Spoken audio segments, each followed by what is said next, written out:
hoy hay que tocar un poquito a ese papá, cómo somos nosotros también con nuestros hijos deportistas. Y eso es lo que el profe Mario Cano nos va a contar en esta tarde, ¿sí?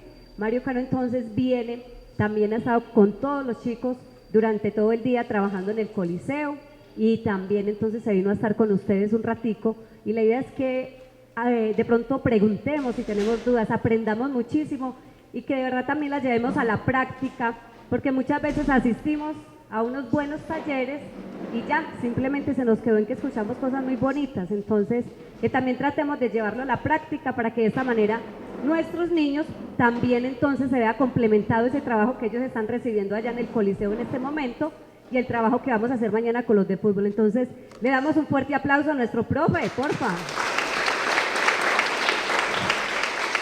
Profe, aquí están todos nuestros padres de familia que hacen parte de fútbol y baloncesto, faltan pues muchísimos, tenemos aproximadamente 335 niños que hacen parte de nuestra escuela de formación deportiva, entonces aquí está este manojo y ramillete de papás y mamás. Bueno, y merecido el aplauso, hasta tanto no demuestra efectivamente que puede ser útil el componente que vamos a desarrollar hoy. Nos complace enormemente conocer iniciativas como las que Cogranada tiene, el Deportivo Independiente Medellín realiza y la Alcaldía Municipal, es decir, haciendo una conjunción de fuerzas, de voluntades, de recursos y sobre todo de componentes de carácter filosófico, porque todos ellos tienen un componente muy importante y tiene que ser la apuesta por el futuro de nuestros hijos. Es decir, los niños siempre estarán en función de ese relevo generacional, que debe tener mínimamente elementos, tiene que tener una dotación social, económica, educativa, formativa, política, etcétera, de liderazgo, muy importante esto, para que puedan asumir este mundo que les vamos a dejar en herencia. Legaremos a ellos un mundo y tenemos que dotarlos a ellos de elementos mínimos.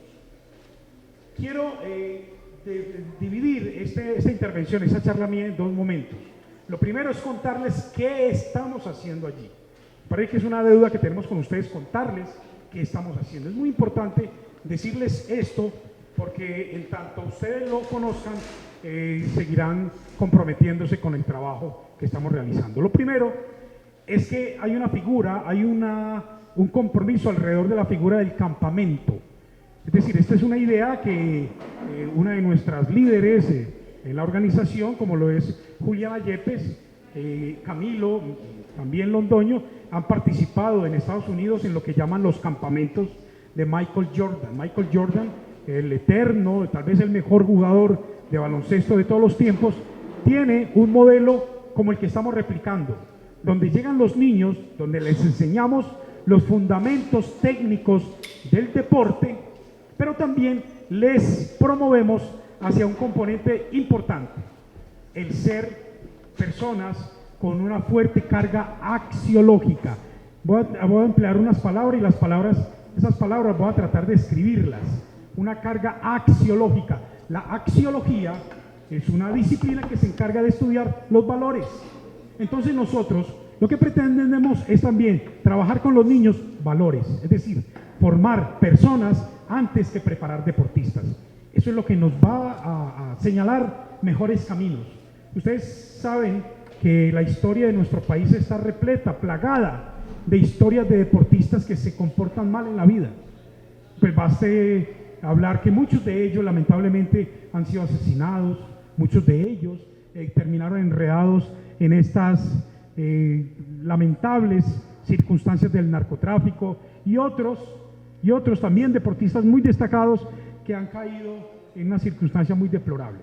Nosotros queremos, antes que formar y preparar deportistas, formar personas. Por eso le apostamos a una iniciativa que es la que tiene este campamento y es justamente la formación en valores. Y lo hacemos a través de lo que conocemos como las metas de desarrollo. La pregunta entonces obligada es, ¿qué entendemos nosotros por meta y qué entendemos por desarrollo?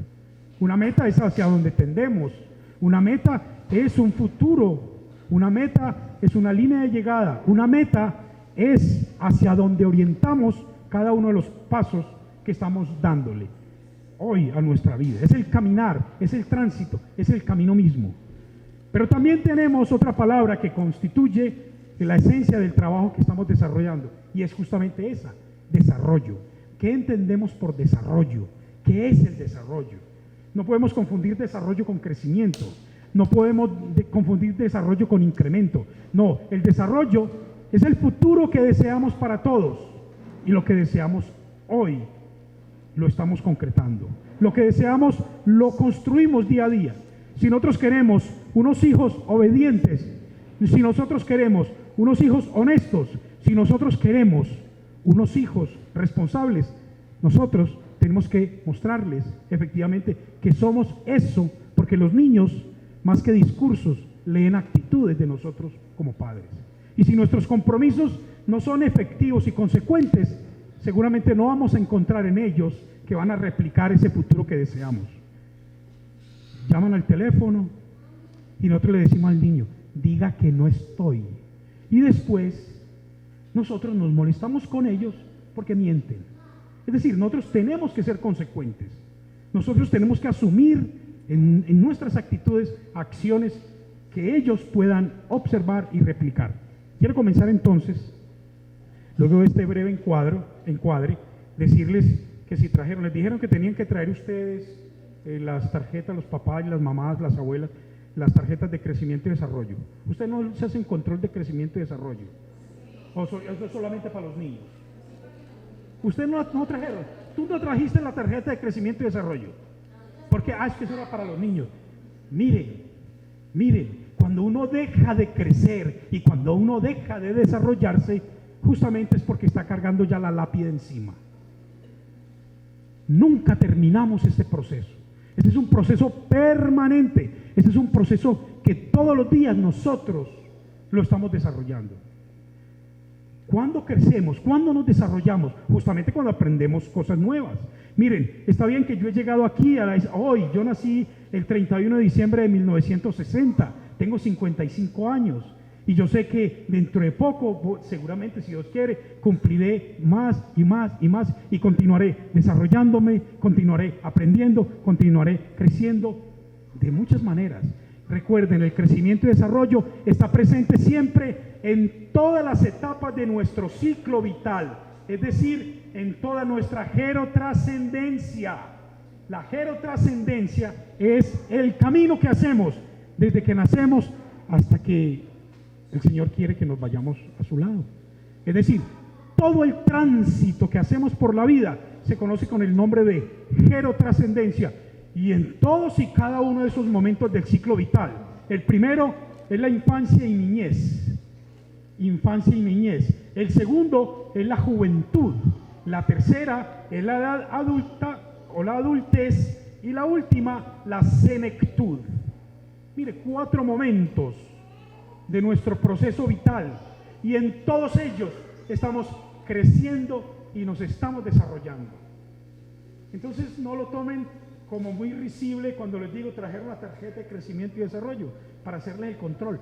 Piénsenlo efectivamente, aunque no lo tengan en su bolsillo, aunque no lo tengan que chequear talla, peso y abdomen y de pronto perímetro craneal y de pronto perímetro abdominal, etcétera, aunque no, te lo agradezco.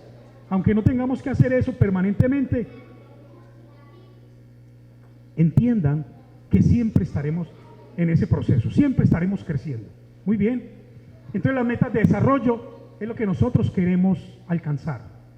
Y todos los días tenemos que preguntarnos cómo estamos en esas metas de desarrollo, de las cuales la primera, muy importante, es una que estamos desarrollando hoy con sus niños. Y la primera es la felicidad. Todos los pasos de nuestra vida, todos y cada una de las acciones que nosotros desarrollemos tendrán que estar orientadas hacia conseguir esta meta importante. ¿Qué es la felicidad? La felicidad es un estado del alma. La felicidad es una actitud frente a la vida. También está acompañada por otra que se llama la lúdica. La felicidad es el goce, es el placer, es la complacencia, es la alegría, es la dimensión del contento. Es decir, es la manera como nosotros nos asumimos día a día y nosotros tomamos la decisión. Vamos a vivir un día pletórico, lleno de experiencias gratificantes, o vamos a empezar a renegar desde que nos levantamos. Ay, jueperra, ya no encontré a maldita chancla, ¿dónde estará? Y ya nos destruimos el día desde que nos levantamos. Y ese día para nosotros se va a constituir en un renegar permanente, continuo. Yo pienso que lo que tenemos que asumir la vida es asumirla con otra disposición, con otra actitud. Eso se llama una actitud lúdica, es decir, una actitud dispuesta más que al displacer, más que al enojo, más que a la molestia, al goce. Es la primera. Y la felicidad, recuerden, la felicidad no es la meta donde llego, sino el camino que yo realizo todos los días. No es que yo espero para cuando yo sea mayor poder descansar, poder ser más feliz cuando sea mayor. Cuando mis hijos crezcan yo seré mayor. No, vívalo todos los días. Los días ordinarios yo los convierto en días extraordinarios cuando les aporto mínimamente una situación diferente. Hombre, saludo con mayor efusividad a mis hijos. Tío, mi amor, ¿cómo amaneciste? Aunque el niño se siente extrañado. ¿Qué le pasó a mi mamá? Se enloqueció. ¿Qué le hace? Ese es un día distinto, un día que deja de ser ordinario para convertirse en un día extraordinario. Nosotros le damos extras. Mire, decoremos la casa, pongamos flores, quitemos las cortinas, pongámosle manteles, volteemos la cama y la ponemos de otra manera. O sea, los días extraordinarios se vuelven en extraordinarios, ordinarios en extraordinarios, cuando empezamos a sumar situaciones distintas. Y eso es un constitutivo de la felicidad. La felicidad es un logro cotidiano permanente. Hombre, hay cosas que yo no puedo resolver, pero tampoco con enojarme las logro cambiar. Entonces lo mejor es tratar de tranquilizarme, porque si no está bajo mi responsabilidad cambiarlas, por lo menos admitirlas. Primera meta de desarrollo, la felicidad. Entonces hagamos de la felicidad un estado mental permanente, de alegría, de paz, de sosiego. La segunda tiene que ver con lo que conocemos con el nombre de resiliencia. ¿Qué es la resiliencia? ¿Qué es ser un sujeto resiliente? La resiliencia es una palabra que seguramente muchos de ustedes conocen, pero que yo me voy a permitir dar una noción de la misma. La resiliencia es una palabra que se utiliza en ingeniería, en la física, y significa que cada vez que yo tuerzo un resorte, el resorte vuelve y toma la forma que tenía antes. Entonces las ciencias humanas aprovecharon ese concepto para pensar, eso le pasa muchas veces a las personas. A veces las personas estamos sometidas a un alto estrés, a una alta angustia, pero esa angustia no nos acompaña por siempre, sino que de repente acciones de acompañamiento, alegría por estar con alguien o situaciones distintas me vuelven al estado normal de tranquilidad.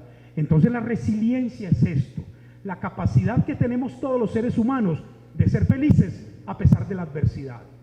¿Qué tal que en nosotros permaneciera el recuerdo de una tristeza? Y las tenemos. Estoy seguro que todos nosotros tenemos situaciones que si evocamos nos pondríamos todos a llorar. Yo también me pondría a llorar. Yo en algunas circunstancias muy difíciles de violencia urbana perdí un hijo hace 13 años que me lo asesinaron en vía pública. Y eso para mí ha sido lo más doloroso de la vida, lo más doloroso, créanme. Y le quiero tributar a mi hijito en el cielo un recuerdo por siempre. Si esa situación yo la estuviera recabando en mí permanentemente y no fuera resiliente, es decir, si a pesar de esa adversidad yo no siguiera buscando el camino para ser feliz, yo sería un amargado siempre. Entonces recuerden, la segunda meta de desarrollo es la resiliencia. La felicidad es una meta de desarrollo que estamos trabajando con los niños allá. Por eso dije que esta charla la iba a partir en dos. La primera, en contarles qué estamos haciendo con los niños, con estos aportes metodológicos que estamos desarrollando en compañía de la Alcaldía, el Deportivo Independiente de Medellín y Cogranada. Estamos apostándole a formar en valores a nuestros hijos. Y el segundo es la resiliencia como meta de desarrollo. Es decir, a pesar de las dificultades, nosotros estamos en condición de ser felices. La tercera meta de desarrollo, que también está representada allí como una de bases donde tenemos juegos es la autoestima. ¿Qué entendemos nosotros por autoestima? Autoestima, auto es para sí mismo, nosotros, y estima es la valoración. Estima es la consideración que tengo yo entonces por mí mismo. La autoestima es eso, la capacidad que tengo yo de quererme a mí mismo. Yo me quiero, es decir, nadie da de lo que no tiene. ¿Yo cómo voy a brindarle amor a los demás si yo no tengo por mí consideración, afecto, respeto? Si yo no me respeto, si para mí, si yo no asumo, si yo no adopto actos de vida o hábitos de vida saludable, entonces, ¿qué será de mi vida? Si yo todo el tiempo estoy generando situaciones de riesgo para mí, en el consumo de psicoactivos, consumo exagerado de alcohol. Mire, hay unos rituales sociales, el alcohol social, el consumo de la copita, de la cervecita, poquito y tal, en grupos sociales donde se van afirmando y respetando los grupos, es permitido, pero cuando ya se me va la mano, y la mano se me va al punto de agredir a los demás, o ser tan irresponsable que acabo con el dinero que necesito para sostener a mi familia y a mí mismo durante la semana, esto ya es una situación que se sale de madre, como dicen, ¿no? La autoestima entonces es la propia valoración que tengo yo de mí mismo. Allá tenemos una base en la que estamos enseñándole a los niños a que se respeten, a que se quieran a sí mismos. Recuerden, nadie da de lo que no tiene. Y si yo me quiero a mí mismo, estoy en condiciones de querer y respetar a los demás. Es muy importante este concepto. El siguiente componente, la siguiente base que estamos trabajando allí es la creatividad. Creatividad. Entonces le ponemos algunos retos a los niños para que los niños la resuelvan, para que lo resuelvan creativamente. Entonces la pregunta que yo tengo para ustedes es, ¿qué entendemos nosotros por creatividad? ¿Qué es creatividad? ¿Alguien se atreve a dar una respuesta? ¿Qué es ser una persona creativa? ¿Qué entendemos por ser creativos?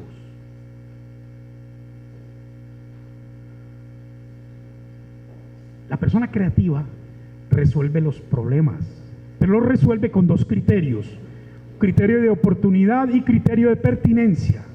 Oportunidad es que es rápido en el tiempo, y pertinencia es que la respuesta a esa dificultad es una respuesta que es apropiada. La persona creativa da respuestas innovadoras, con iniciativas. Es decir, la creatividad es la solución de problemas con criterios de oportunidad y pertinencia. La persona creativa es una persona de mente abierta, una persona imaginativa, una persona que es capaz de buscarle a muchas cosas usos. Chica, ¿tú para qué utilizas un clavo?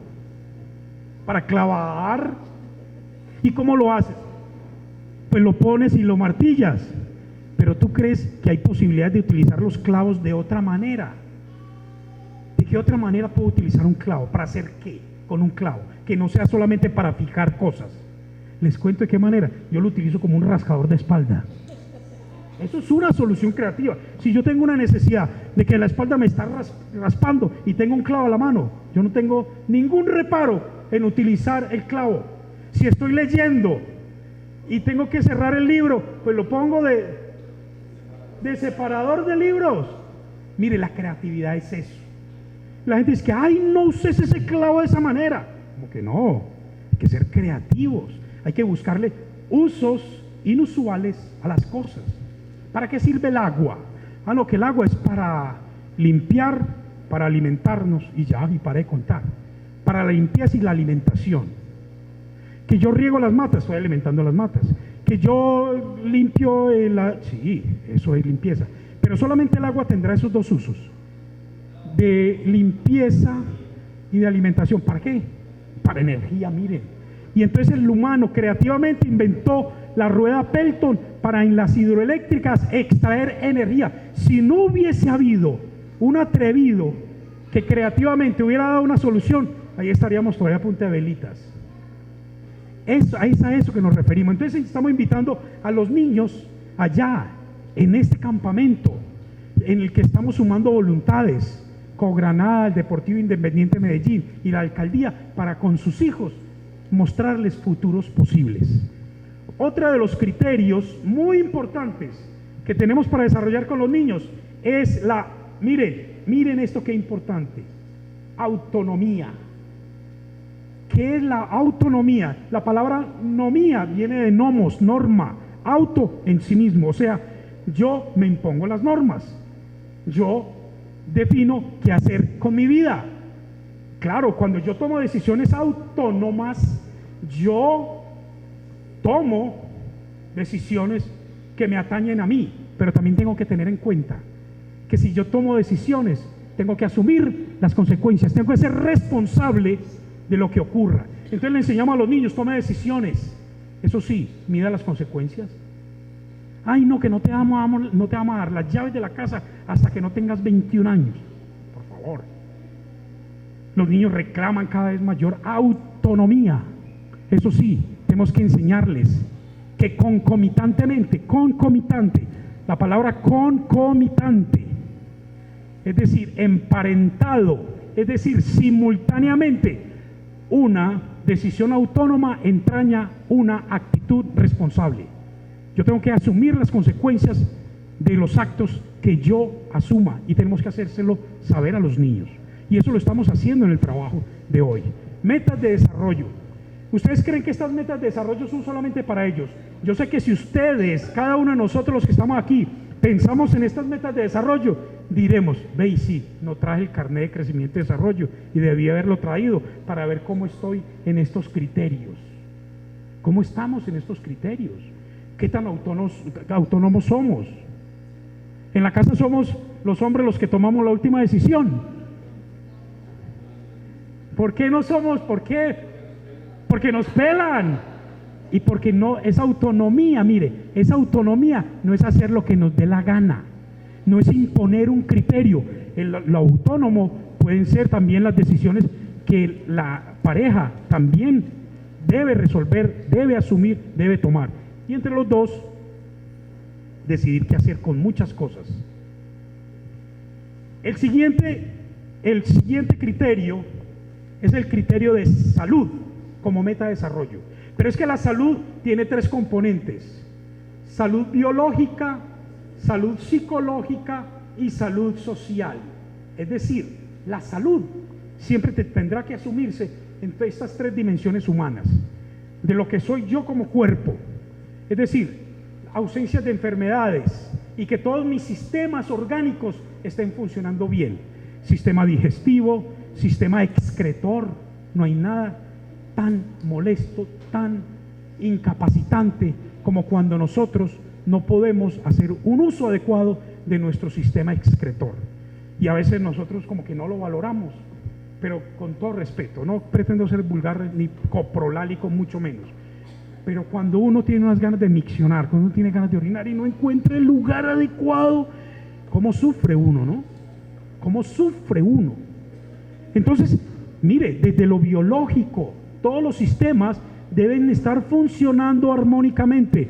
Sistema excretor, sistema digestivo, circulatorio. ¿Qué más sistemas conocemos orgánicos? Respiratorio. Claro, todo el que compete a la circulación de la sangre, todo. Y hay otros dos. El sistema nervioso. Hay dos que seguramente olvidamos o no lo hemos aprendido y es el momento. El sistema, miren, el sistema volitivo. El sistema volitivo tiene que ver con la voluntad. Voluntad. ¿Quiénes de ustedes hacen lo que quieren hacer? Yo hago, es decir, mi voluntad está orientada hacia desarrollar todos los aspectos que yo quiero realmente desarrollar. Recuerden que no hay nada que eduque más como tener la capacidad de obligarnos a nosotros mismos a cumplir las tareas que tenemos que hacer, sean o no de nuestro agrado. Mi hijo, anda, bájame la ropa que está allá arriba en el techo, por favor, sí, descolgámela. Ay, hombre, colaboremos, compañeros, colaboremos. Entonces la voluntad nuestra no nos da sino para creer que con llevar a la casa es suficiente. No, es que la voluntad también está en el cumplimiento de tareas en el hogar, en el cumplimiento de tareas en el hogar, es decir, tener voluntad suficiente para sumar y poder hacer de la convivencia un verdadero escenario de formación para los hijos y para nosotros mismos que estamos en crecimiento y desarrollo. Nosotros lo estamos. Este es uno de los sistemas. Y el otro sistema, mire, el sistema límbico. El sistema límbico es otro sistema nuestro, como el digestivo, como el respiratorio, como el circulatorio, como el osteomuscular, que tiene que ver el sistema límbico con todas aquellas situaciones que nos generan placer, alegría, complacencia. Es decir, vamos a tratar de vivir una mejor vida cada vez. Es decir, vamos a insistir en el concepto de felicidad. Y en ello el sistema límbico estará implicado. Esto lo estamos trabajando con los niños. Pero también estamos trabajando desde el componente psicopedagógico, desde la salud psíquica. Mire, hablar de salud psíquica es hablar de 3 procesos mentales. 3. 1, procesos cognitivos, o sea, aprendizajes, procesos sensoriales y procesos emotivos. Cognición, sensación y emoción. 3 procesos que estamos trabajando en las bases con los niños. Es decir, la emoción es la expresión de los sentimientos. Lo sensorial tiene que ver con la estimulación de los sentidos. ¿Cuántos sentidos tenemos nosotros? Hemos dicho que 5. Audición, visión, olfato, gusto y tacto. ¿Quién me muestra el tacto? ¿Y con qué tocas tú? ¿Con qué tocamos nosotros? Por ejemplo, yo les pregunto, cuando nosotros estamos en la fila de un bus,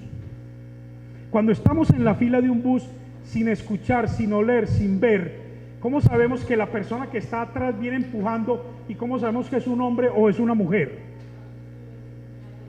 No, sin oler, sin ver, sin escuchar. ¿Cómo sabemos que el que está empujando detrás es un hombre o una mujer? ¿Por la fuerza? ¿Por la fuerza de qué? ¿Del chuzón o qué? Dependiendo de la altura del chuzón. Claro, es por eso. Porque nuestra piel es un órgano completo. Y efectivamente en la espalda nosotros sentimos presión. Y si sentimos una copa 34 bien firme, sabemos quién es. O si sentimos a alguien un poco más abajo molestando, cuidado pues ahí con la retaguardia. Miren, todo nuestro cuerpo, el tacto es toda la piel. A nosotros siempre nos habían enseñado que el tacto era solamente la mano. No, toda la piel es el sentido del tacto. A través de toda la piel sentimos. Se llama propiocepción. Yo, por ejemplo, soy capaz, descalzo, o calzado incluso, que sin ver puedo sentir que esta es una superficie lisa, o que es una superficie rugosa, o está inclinada hacia abajo, o está inclinada hacia arriba. Eso se llama propiocepción y tiene que ver con lo sensorial. Estamos trabajando esos aspectos con sus niños. Estamos desarrollando con ellos actividades de las metas de desarrollo en cada una de ellas. Pregúntenle esta noche, si hablan con ellos, o mañana cuando terminemos, ¿qué metas de desarrollo recuerdan? Pregúntenles. Y qué bueno que estamos desarrollando esta actividad con ellos. Finalmente, la última meta de desarrollo que estamos trabajando con ellos es la solidaridad. La solidaridad, uno de los principios cooperativos más importantes, la solidaridad. Es decir, soy solidario cuando yo soy capaz de establecer relaciones de empatía con el otro. Relaciones de empatía. ¿Qué es la empatía? La empatía, ¿qué haría yo aquí?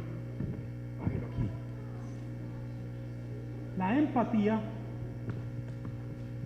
es una manera como yo me relaciono con los demás. Yo me relaciono con los demás de manera en simpatía, en antipatía, en apatía o en empatía. Mire, hay 4 maneras de relacionarme con los demás. Cuando yo tengo una relación de simpatía con el otro, ¿qué tipo de relación tengo? Es que nos encontramos y nos da una risa vernos. Es que pasamos tan bueno. Nos vemos y nos divertimos. Nos vemos y nos alegra la vida. Sí, pero está bien. Pero es que además de la alegría, ¿qué más realizan ustedes? Que si son un grupo de trabajo, no. Solamente nos encontramos y nos da mucha risa. Y lo otro es, no, hay una actitud actitud de antipatía. ¿Qué es la antipatía? La antipatía, ¿saben a qué se refiere?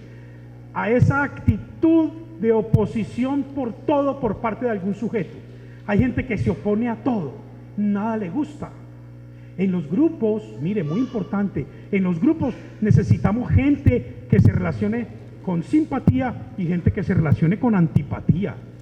Ustedes han escuchado eso, que las cometas se elevan en contra de la dirección del viento, y que las cometas, para poder elevarse, hay que soltar pero recobrar, como cuando educamos a los hijos.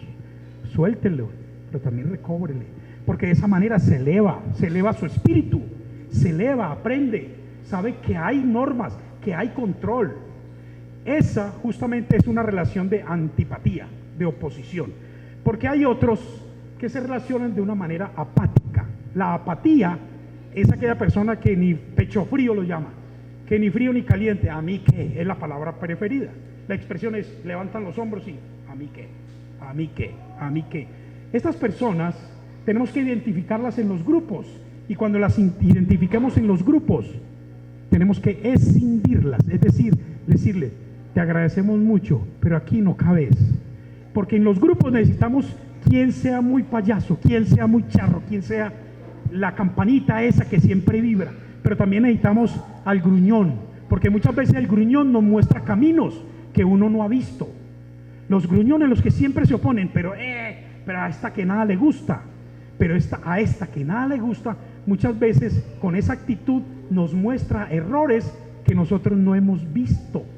Y claro que a uno le disgusta que se le opongan, pero cuánto agradece uno que hayan esas personas que le adviertan, porque si uno no tiene un amigo que le muestre los errores, compañeros, búsquense enemigas o enemigos que les hagan ese favor. Si uno no tiene amigos que le muestren errores, tenemos que buscarnos enemigos que nos hagan ese favor, porque la antipatía es mostrar caminos de oposición. No siempre tenemos que estar de acuerdo en todo, podemos oponernos. Y finalmente les decía que la persona solidaria es la que tiene relaciones de empatía, que es capaz de ponerse en los zapatos del otro y entender al otro, saber que el otro también tiene dificultades como yo. Si nosotros, mire, si tú en tu proyecto de vida no tienes la meta de desarrollo en tu vida, tú mira lo que te pasa en tu vida. Léanme esto, por favor. En tu vida tú fracasas. Tu proyecto de vida está condenado al fracaso. Tú fracasas si estas metas de desarrollo no se constituyen en ese caminar, en esa bitácora, en esa ruta que tú tienes que emprender. Esto se lo estamos diciendo a sus niños, y queríamos justamente contarles esta parte, porque esta parte es muy importante para que ustedes sepan a qué fue que las invitaron a ustedes: el Deportivo Independiente de Medellín, la Alcaldía Municipal y Cogranada. Para esto, para decirles que es muy importante formar deportistas, pero más para nosotros lo es formar personas que van a interactuar en grupos, personas que van a asumir los liderazgos que requerimos en el municipio, en los hogares, en la vida misma, en la sociedad. Liderazgos que sean propositivos, que muestren caminos, que muestren formas de hacer. Liderazgos que no solamente lleven a cabo iniciativas democráticas, sino que también muestren caminos posibles, pero lo hacemos desde ya. Un liderazgo bien orientado siempre estará conduciendo hacia el logro de objetivos muy elevados. Esos objetivos elevados que tenemos nosotros siempre son de contenido ideológico, y lo ideológico tiene que ver con la identidad de objetivos. Yo me identifico con un objetivo, y si me identifico con ese objetivo, te sigo. Yo aprendo a ser buen coequipero, pero por eso nosotros tenemos que ser, mire, los referentes de nuestros hijos. No seamos inconsecuentes, no les mintamos a ellos y les exigimos luego que sean personas honestas. Ustedes son los principales líderes en la vida de sus muchachos. Esta era la primera parte que quería conversar con ustedes, precisamente para mostrarles, para que ustedes porque allí se nos dificulta un poco.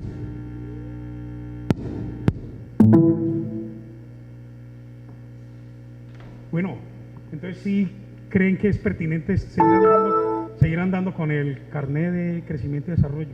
¿Cómo estamos?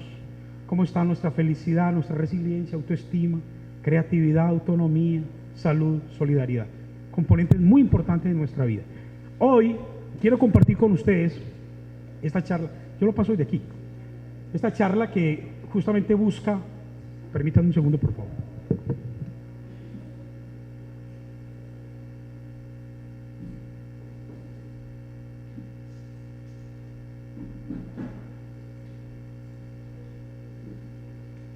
A través de este segundo momento, que esperamos que tampoco sea muy extenso,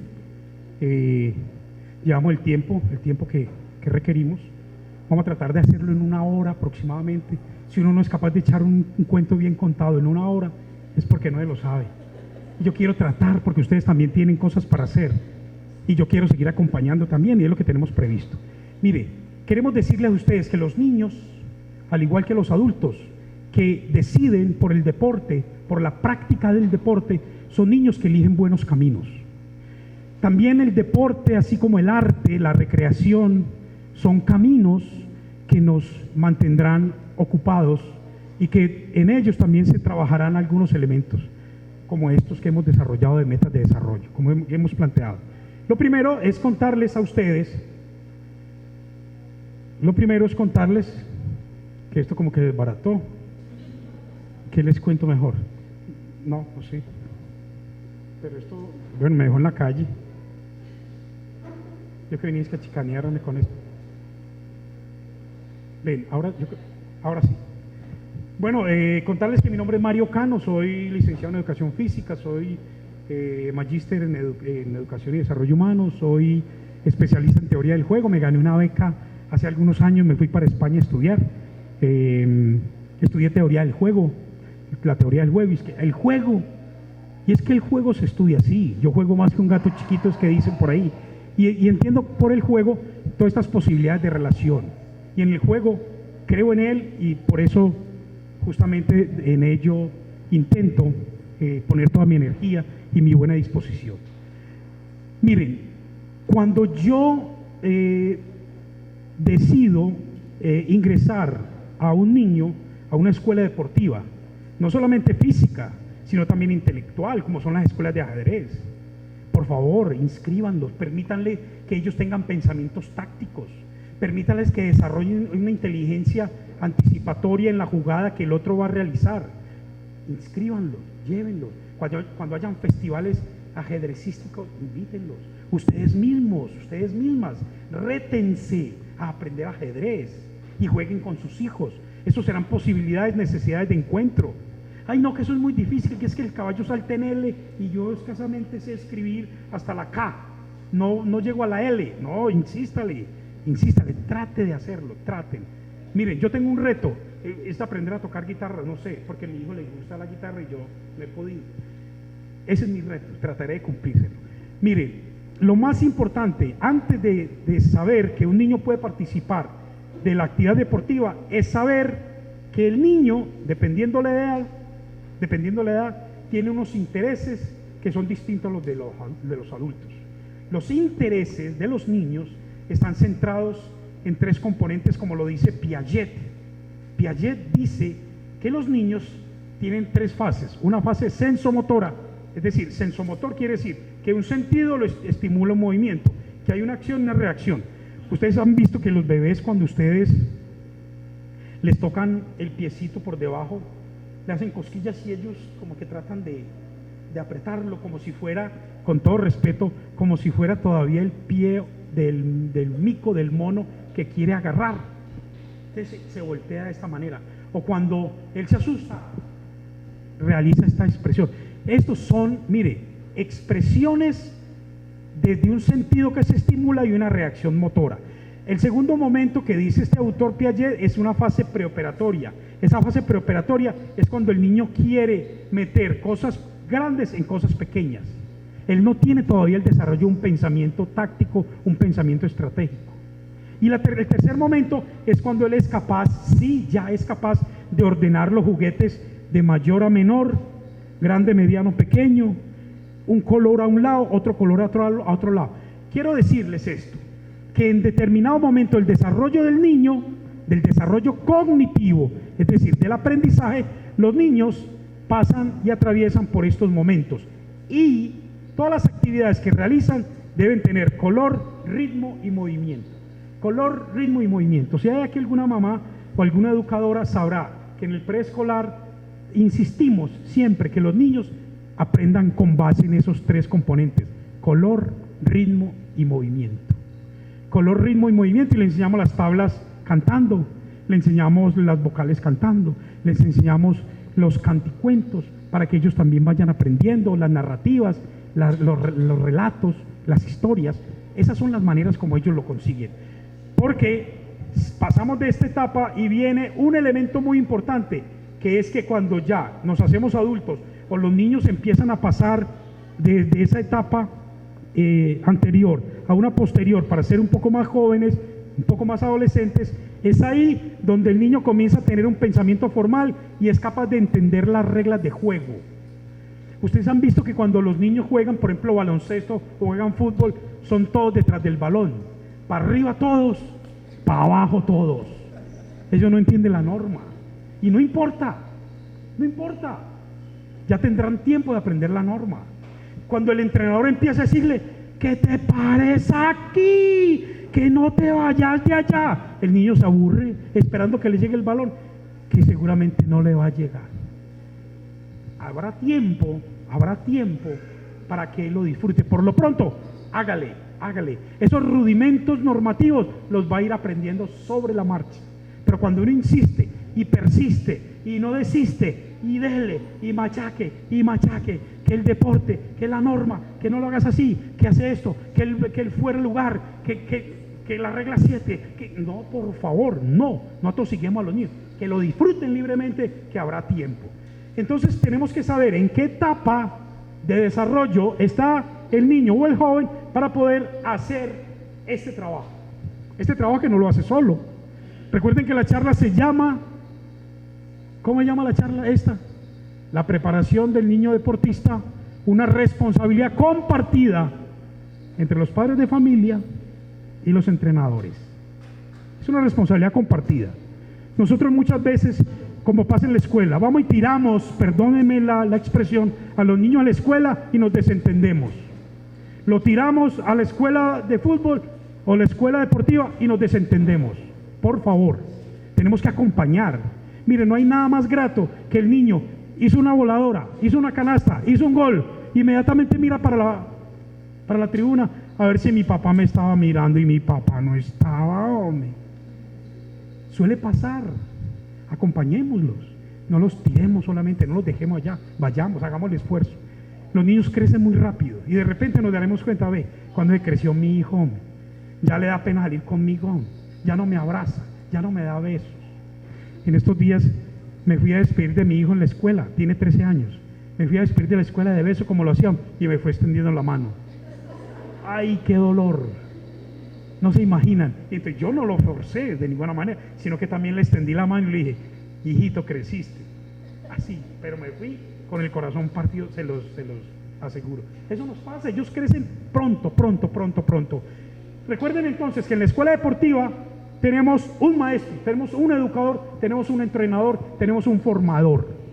Ese entrenador, educador, formador que está responsabilizándose de nuestros hijos en la escuela deportiva está cumpliendo una tarea, pero esa tarea tiene que definirla muy claramente.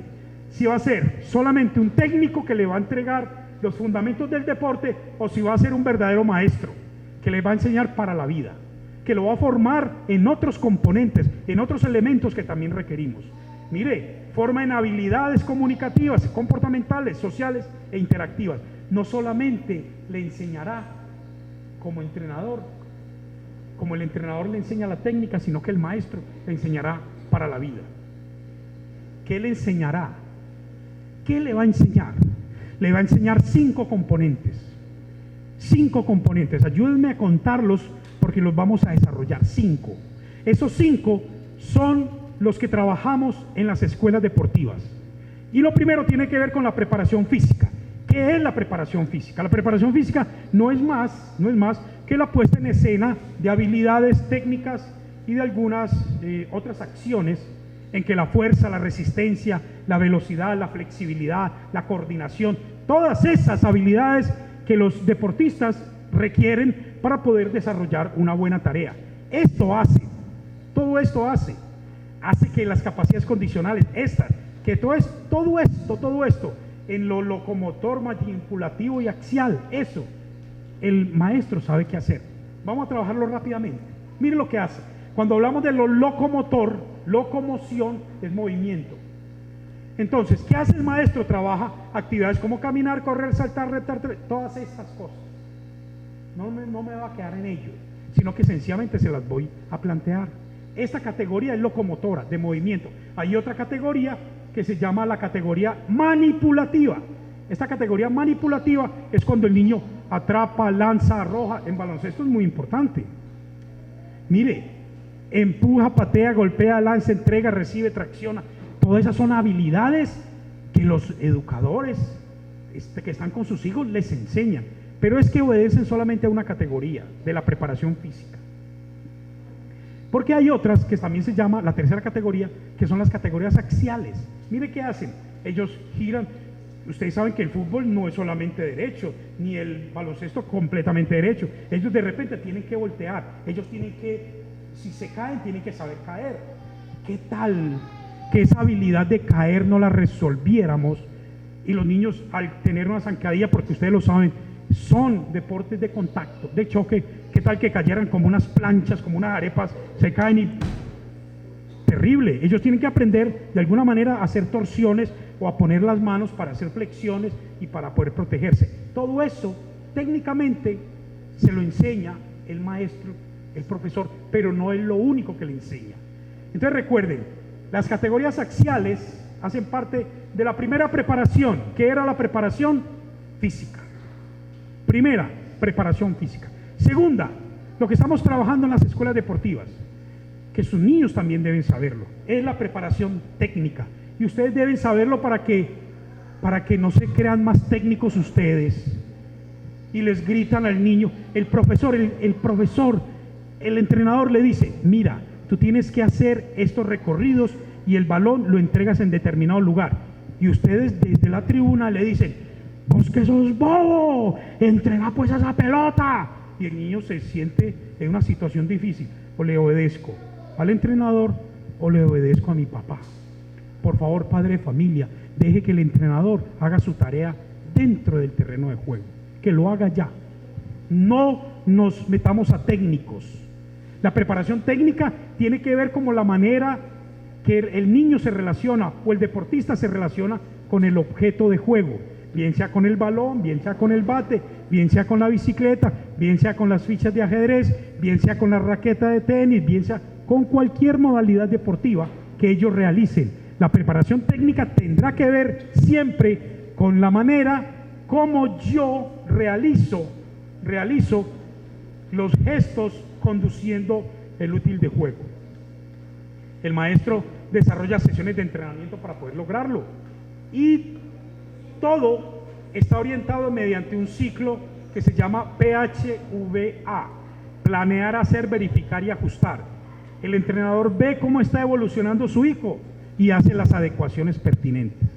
Por favor, dejen que los entrenadores realicen la tarea dentro de la cancha. Por favor, ustedes como padres de familia no intervengan. Esa es la segunda preparación, siendo la primera la preparación física y la segunda la preparación técnica. La preparación técnica entonces es la manera como el deportista, el niño de ustedes, se relaciona con el balón, cómo lo conduce, bien sea con la mano en el baloncesto, bien sea con el pie en el fútbol. Tercera preparación importantísima. Ya hablamos de la física, de la técnica, ahora hablamos de la preparación táctica. Mire, la táctica es la preparación intelectual del deportista, es la manera como desarrolla su inteligencia en el deporte, es la manera como toma decisiones de juego.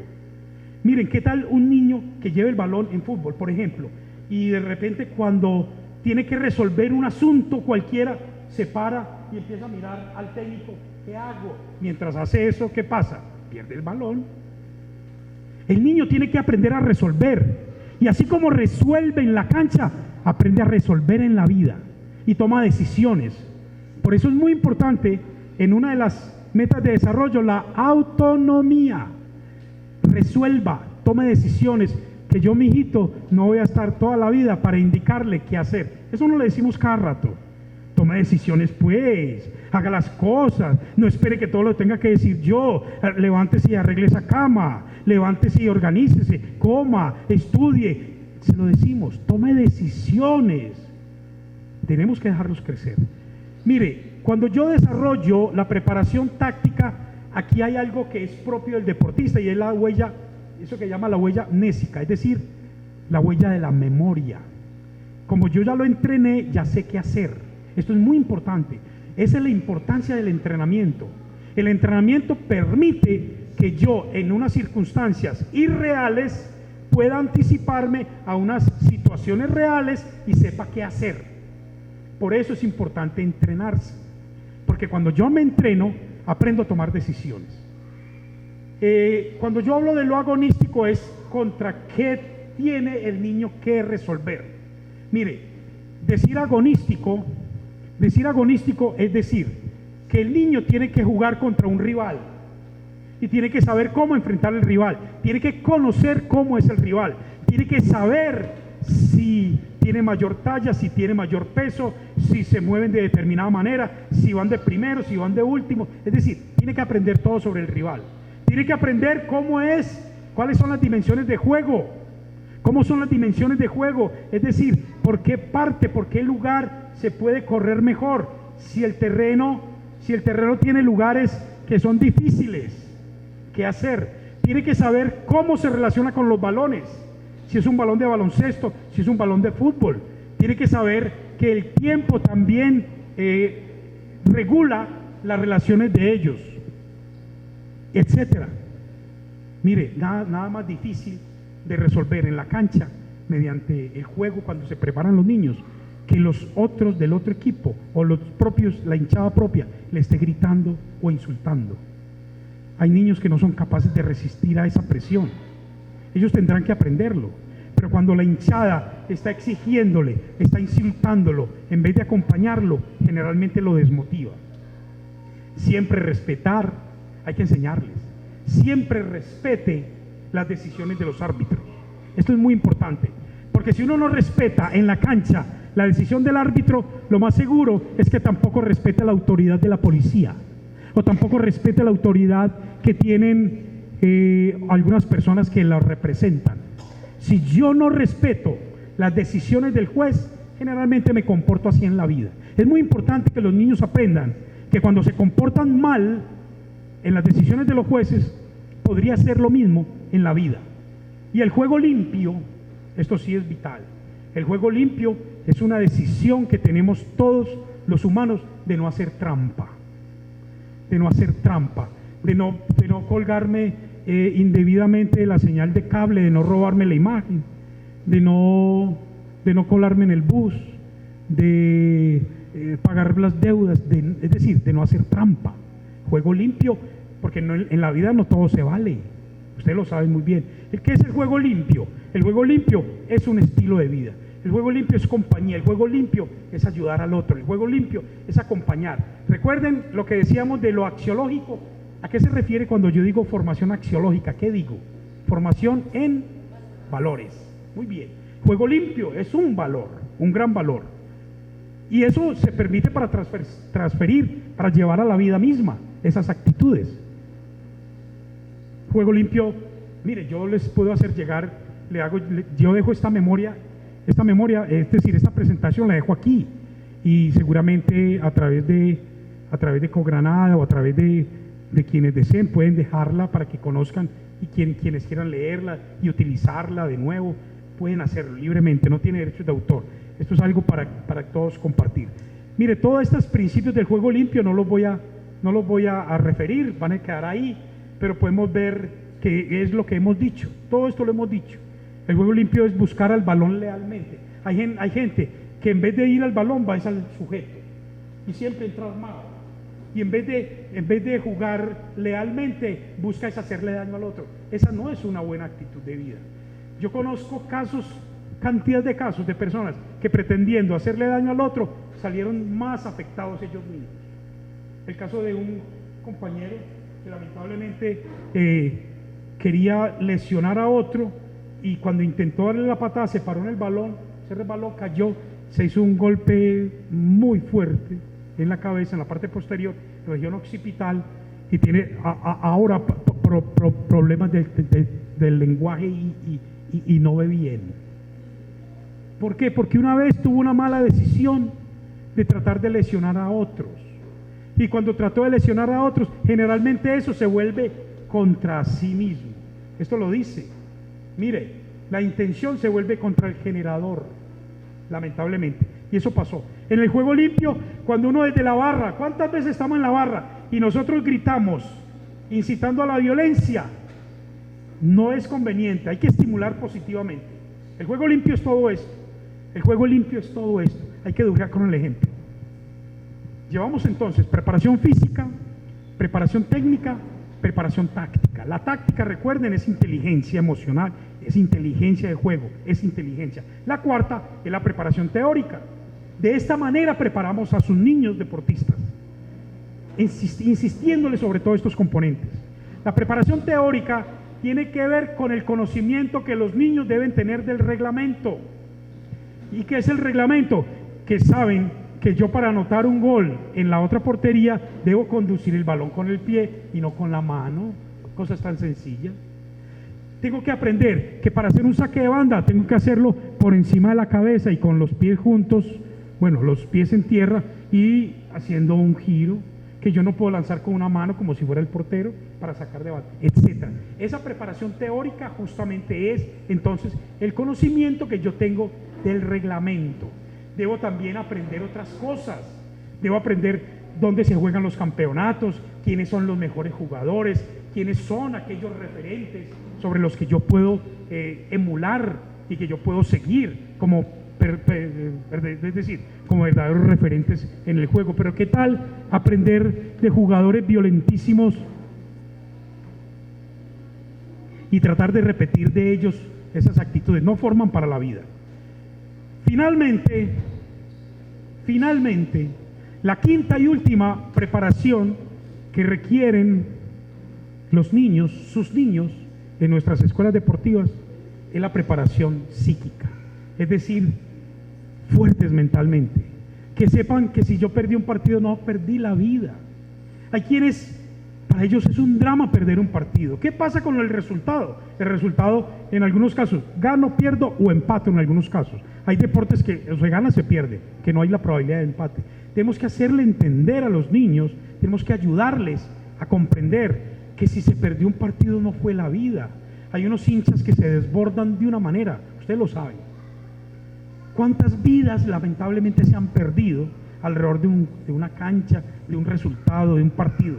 Es lamentable. Ojalá pudiéramos hacer recapacitar. Y en nuestras escuelas, las escuelas que acompañamos, y este es el mensaje que queremos dejarles hoy, es que ustedes desde la casa, porque es una responsabilidad compartida, también deben reforzar en los niños estos componentes.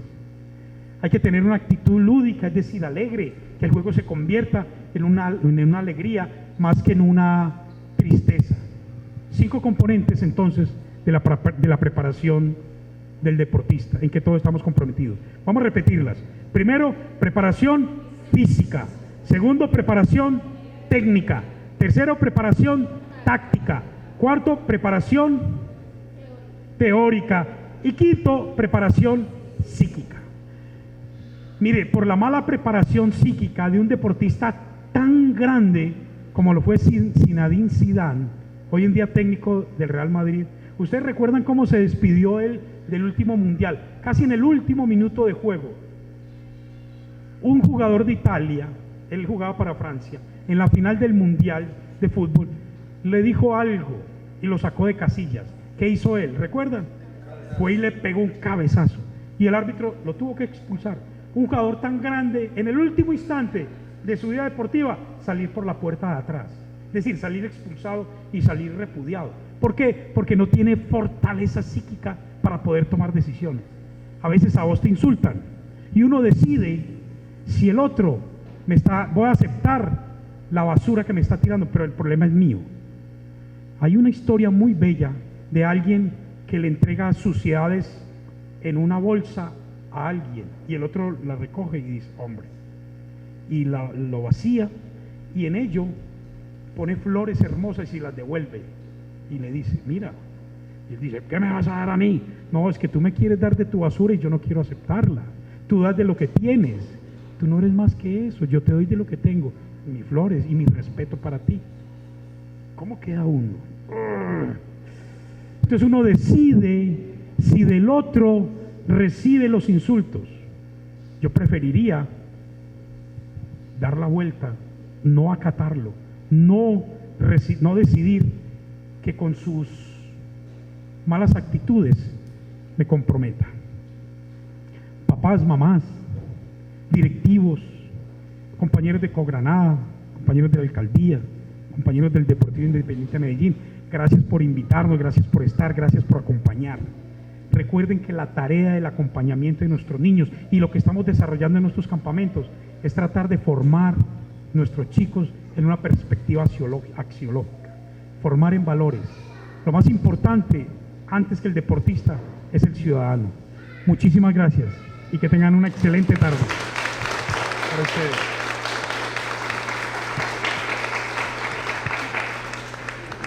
Profe, muchísimas gracias. ¿Qué les pareció? ¿Importante o no? ¿Que vuelva? Oiga, profe, 1 hora, muy puntual el profe. Bueno, profe, muchísimas gracias. Qué rico poder saber que les gustó mucho la charla y que el profe va a volver a estar con nosotros. Claro que sí, para que sigamos fortaleciendo ese trabajo, porque definitivamente cuando trabajamos con los niños y al mismo tiempo con los papás, esto es un resultado excelente. Qué rico que hoy también, cuando lleguen los chicos de baloncesto a su casa a compartir las experiencias, escúchenlos por favor. Muchas veces el niño es contándonos, ay, me fue súper rico, en tal base hice esto, algo que había muy difícil y lo pude superar, y el celular no nos deja. Entonces tratemos de escuchar a esos chicos cuando lleguen con esas buenas anécdotas, con todo lo rico que pasaron hoy, escuchémoslos. Bueno, los invitamos a las 4:30 a todos los papás que tienen los niños o niñas o jóvenes en baloncesto para que asistan a la clausura que vamos a tener, donde les vamos a entregar a ellos su medalla, donde van a recibir también un diploma, un certificado de que ellos participaron en este DINCAM, y la idea es entonces que ustedes nos acompañen. Mañana todos los niños de fútbol a las 8 de la mañana en el estadio. Así esté lloviendo, el reto es que si está cayendo agua, vamos a hacer el DINCAM de todas maneras. Antes más agradable va a ser para ellos, ¿cierto? Entonces, a las 8 de la mañana, si pueden mandarlos entre 7:30, mucho mejor, para que ellos vayan entonces recibiendo su kit, se vayan organizando y podamos iniciar con mucho tiempo. Les pido el gran favor, los que puedan acompañar los niños. Soy muy cansona e insistente en esto, todas las reuniones se los digo, acompañen a sus hijos. Han ido papás, si usted no puede ir a las 8 de la mañana, vamos a estar desde las 8 hasta las 4 de la tarde, pero vaya, que su hijo se sienta acompañado, siéntese en las gradas o acompáñelo en las bases, o fíjese por lo menos también que estamos trabajando, porque así como el profe nos lo explicaba ahora, la idea es que cuando yo sé mi hijo que recibe, es mucho más fácil de compartirlo con él, ¿cierto? Entonces la invitación es eso. Mañana también tenemos la clausura a las 4 de la tarde. Si usted ve que no puede ir durante el día, entonces acompáñenos en la clausura mañana también en fútbol, para que de esa manera todos estemos siempre muy comprometidos con este proceso deportivo. Bueno, profe, ¿qué le pareció a mis padres de familia? Qué bueno. Bueno, muchísimas gracias en nombre de la Cooperativa Cogranada, del Independiente Medellín. Muchas gracias por venir y que la acaben de pasar muy bien, y los esperamos entonces en el Coliseo. Que estén muy bien y gracias.